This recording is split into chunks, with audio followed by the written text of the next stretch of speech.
So, you're headed to Disney World. Well, there's a lot of planning to do, and probably one thing you need to understand better than anything else, and that is the Disney World app.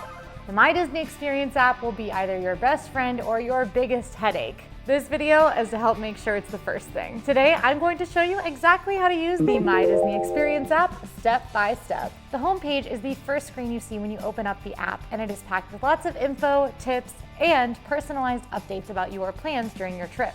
Let's go through a step-by-step walkthrough of everything you'll find here. Right at the top, you'll see today's date and what park you're going to if you have a park reservation, or if you've let the app know where you're headed, which we'll talk about in a little bit. You'll also see your upcoming plans, whether that's a dining reservation, Lightning Lane reservation, or something about your hotel check-in.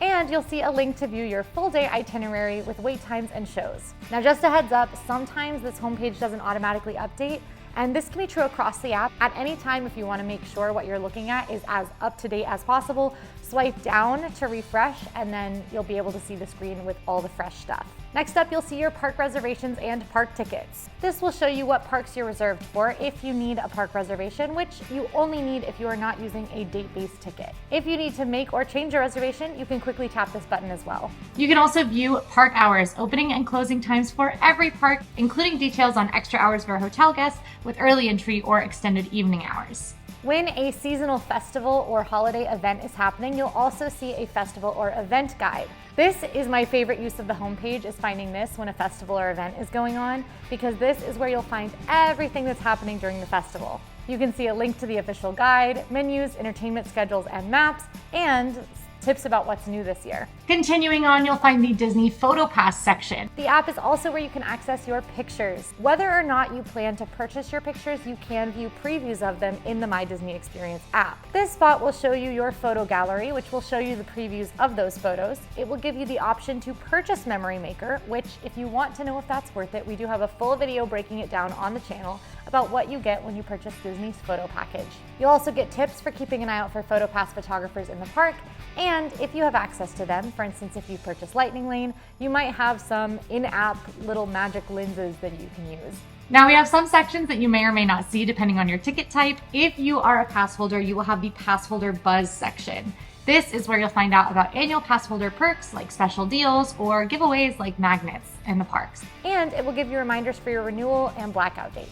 Once you get a little further, you'll see things that are pretending they're not ads, but they kind of are, like the after hours and special events section. This will tell you about extra ticketed events during your stay, like Disney after hours, the Halloween or Christmas parties, and more. And you can tap into these info pages to learn about what attractions will be open during your extended events so that you make sure you don't miss something that will be closed. And as you scroll down, you'll find a couple of quick access tiles for things you might want to check out during your trip. For instance, you might see the option to purchase extra features and experiences like Cirque du Soleil's Drawn to Life at Disney Springs. You can explore the Hey Disney voice assistant that you might find in your hotel room, get the option to download the Play Disney Parks app for interactive games in and around the parks, and even shop directly from the Disney store for some added merch. Next up, let's move on to My Tickets and Passes. This is probably the most important part of the My Disney Experience app, because this is where you can get set up to use the app as your park admission. Before your trip, you'll want to make sure that all park tickets or passes have been linked in the My Disney Experience app,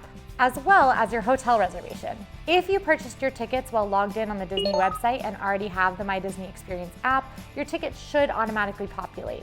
If for some reason they do not automatically populate, you can just tap the hamburger icon, the 3 lines stacked on top of each other, to go to My Tickets and Passes, and then link tickets if you haven't done that already. On this page, you can link your park tickets, purchase more park tickets if you need them, and view your park tickets if you need to show them for any reason. And here's a tip, keep that confirmation number that you were emailed when you purchased tickets to be able to link your tickets in the app. This is also where you can set up Magic Mobile. Magic Mobile just needs a few permissions from your device, then you can use the Bluetooth features on your phone to scan into the park. For instance, I don't carry a park ticket or wear a Magic Band. I can just scan the back of my phone at the turnstiles and I get to go right in. Works like a charm. This is also great for making sure that your PhotoPass photos link, and you'll probably see a pop-up offering you this option. If you don't though, just look for Magic Mobile. That's how you're gonna get that set up. And as with all things that I'm showing you, if you have any issues at all when you're in Disney World, swing by your nearest cast member and ask them what's going on with the app. It can get confusing and it can and will glitch. So if you're having trouble, don't be afraid to ask a cast member for a little bit of help. The best folks to ask are going to be guest experience cast members who you'll find standing under bright blue umbrellas all around the parks. But any cast member can either help you or direct you to where you can get help. If you're wanting to skip the long standby lines in Disney World, you'll want to use lightning lanes, and these are available for purchase in the My Disney Experience app. To skip the lines, you'll either need to purchase Lightning Lane Single Pass, Lightning Lane Multi Pass, or Lightning Lane Premier Pass. These different options all provide very different experiences, and you can learn all about them in our full Lightning Lane guide on the channel now. I highly recommend studying up before you purchase Lightning Lane. It's a bit of a complicated system, and we've got a ton of tips to make sure you can get your money's worth. But purchasing is relatively easy. To purchase, just click on Lightning Lane passes and follow the prompts to select which options you'd prefer for what days, and go ahead and get booking on which attractions you would like to skip the lines for. Pro tip: if you are staying at a Disney World hotel, you can purchase Lightning Lane up to 7 days in advance of your check-in day for the entire length of your stay. If you're not staying in a hotel, make sure to hop on 3 days in advance, and that's at 7 a.m. that option opens up. Sorry for the early rising, but it really is the best way to go ahead and make sure you have a few good ones locked in. Let's talk about reserving dining. If you are planning to do some sit-down meals in the park or head to some more popular lounges, you're going to want to look at getting an advanced dining reservation. You can book table service reservations up to 60 days in advance, and you can book them all the way up to same day as long as some are available. Now, depending on the restaurant, it might book up. So if you're going for some exciting big meals, make sure to book them in advance so that you make sure you get the reservation you want. This all also happens in the app. You can let them know how many guests are in your party, what date and time you wish to dine, and note if anyone in your party has any allergies or if you're celebrating any special occasions. If you didn't get a reservation, you can also check if any restaurants have walk-up waitlist ability and go ahead and join the waitlist from the app as long as you're nearby. This is just like going to the podium and getting on the list, but you don't actually have to go up and get on the list. You can just be nearby, join it in the app, and you can opt into text to know when a table is available for you. Another tip is that when it is time for your reservation, you can actually check in the app. You will typically get a push notification if you have them turned on that will tell you it's time to check in for your reservation, and you'll get a text when your table is ready. But if you're not dining at a table service, you're likely going to want to take advantage of mobile order. Most quick service restaurants in Disney World do offer mobile order, and it can really save you some serious time. With just a few taps in the My Disney Experience app, you can browse the restaurants that are near you, and it will sort by proximity.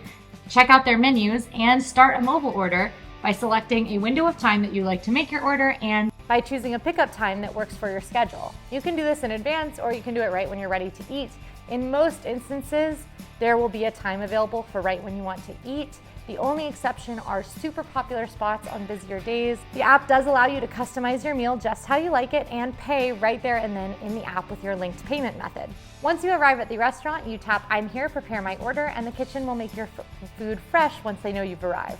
You'll get a notification when it's ready for pickup, and you can head to the mobile order pickup spot with no need to wait in that long line of people standing right next to you. And we've talked a lot about skipping lines for rides, skipping lines for food, but you can also even skip the lines for merchandise. Some of the larger stores around Disney World offer merchandise mobile checkout. Open the app, scan items while you shop, and then once you're done, pay directly in the app and visit one of the mobile checkout stops on the way out the door of the store. Here, you'll show a QR code to the cast member. They'll provide you with a bag to bag up your new items, and you'll be able to skip those long lines at the end of the World of Disney store. Trust me, I do this every time. If you don't know whether or not a store offers this, you can always look in the app or just keep an eye out for signs in the store that say mobile checkout available. I've mentioned push notifications a few times, and I cannot recommend them enough. Make sure your notifications are enabled for the My Disney Experience app. The app will use this to keep you updated in real time about everything we've talked about, and you might even get push notifications about things that are going wrong around the park if it's big enough to affect your park day. So enable those push notifications and keep an eye on your phone every once in a while to make sure you're in the know about your Disney day. The My Visit section in the My Disney Experience app is going to be your one-stop shop for keeping up with your plans and what to expect during your visit. This section of the app is where you can view wait times for all 4 of the theme parks, which are updated live and tend to be very accurate. You can also see show times, so times for scheduled shows, character meet and greets, parades, and more. In the My Day or Today's Plans section, you can view everything that you have planned for the day, whether it's Lightning Lane reservations, or your dining reservations, or when it's a good idea to park hop.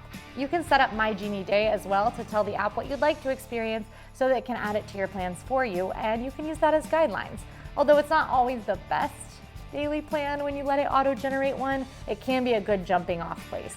In future plans, you can see any future park reservations, hotel reservations, or dining reservations you might have. The hotel reservation page is very important, especially because just like you can get into the parks using your phone, you can also use your phone to unlock your hotel room door. So if you lose your hotel key or your magic band or forget it, you can use your phone. This page will also show you your hotel's amenities and dining options, as well as all of your information like where your room is, your check-in and check-out dates, and more. There is also a virtual queue section on the app. This is where you will find details about virtual queues if Disney does have one in use.